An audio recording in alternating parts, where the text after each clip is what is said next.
The government shutdown has come to a close. However, the effects are still being seen. How has this affected the students of Ohio State? Nico Olinik has the story.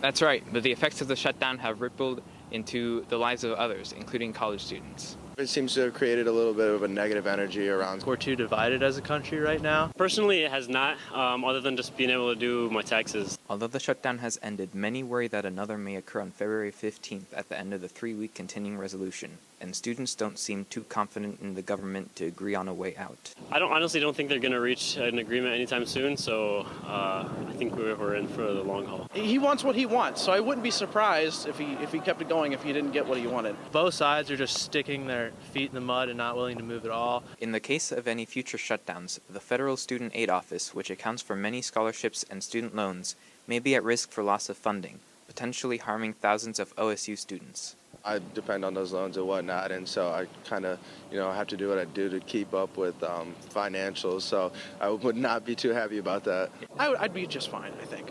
As long as it's not like something substantial where we're prohibiting people from being able to go to school on loans. But that would have to be a pretty substantial cut for it to affect me.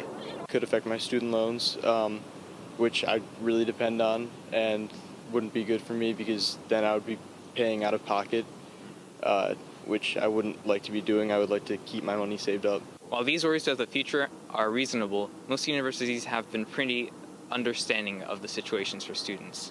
For BuckeyeTV, I'm Nico Olinik.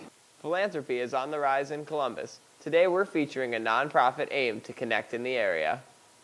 According to Forbes, Columbus is the fastest growing city in Ohio. Today we're featuring Zuras House, a nonprofit aiming to connect women of color in the region. Located just on Summit Street, Zuras House describes itself as a creative, co-working, and community space to connect women of color in Columbus. Started in 2016, the once meetup group has since expanded and now hosts workshops and monthly events for members. One of the big things about Zuras House is it gives women of color a place to come and connect where they don't have to spend energy navigating those parts of their identities that are othered in other spaces. Saturday's event was a planning workshop with another Columbus meetup group called Black Girls Plan.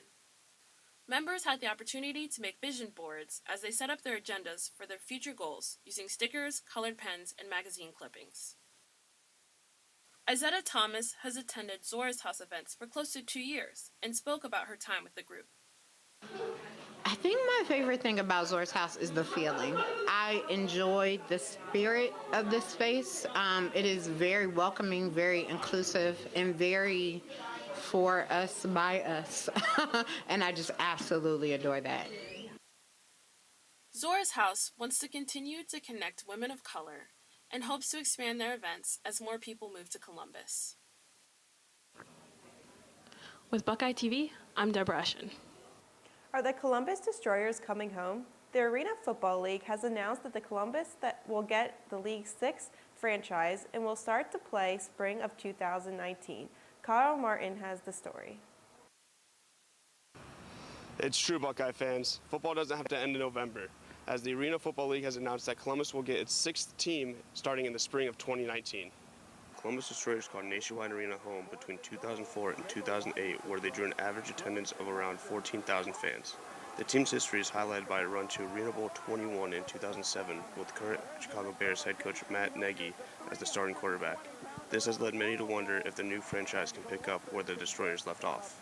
Especially around here, everyone seems to love football.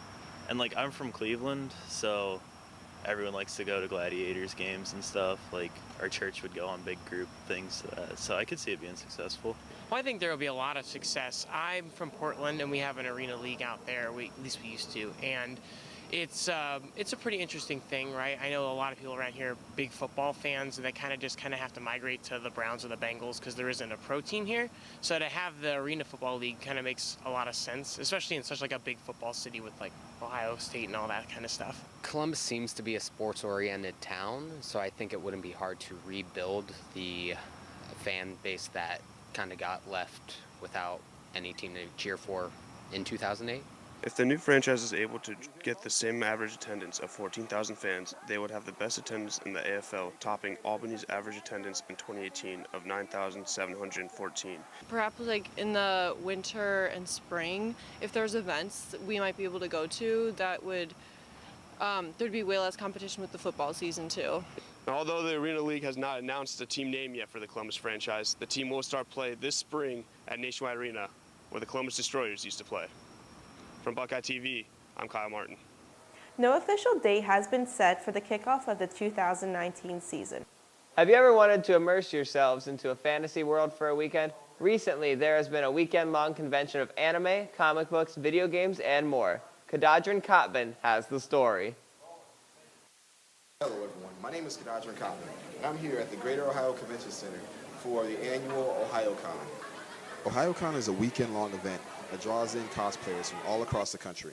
Whether you're a fan of anime, comic books, or video games, OhioCon is something for you and your friends to nerd out about.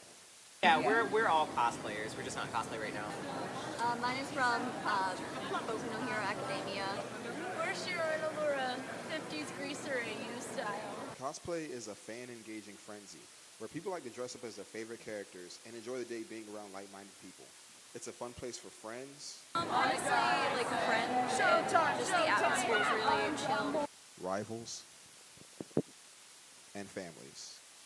But if cosplay just isn't your thing, then that's cool. OhioCon also has a lot of choices in comic book events. Anime and comic book merch.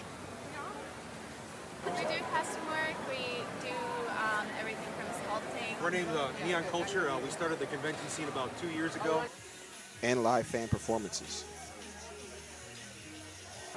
OhioCon is an event that comes within the first 2 weeks of January and is sure to bring out the child in everyone. OhioCon is a weekend that you and your family won't forget. This is Kadadran Kotman at Buckeye TV, signing off. Coming up after the break, we will find out if students have kept their New Year's resolutions and how they plan on spending Valentine's Day.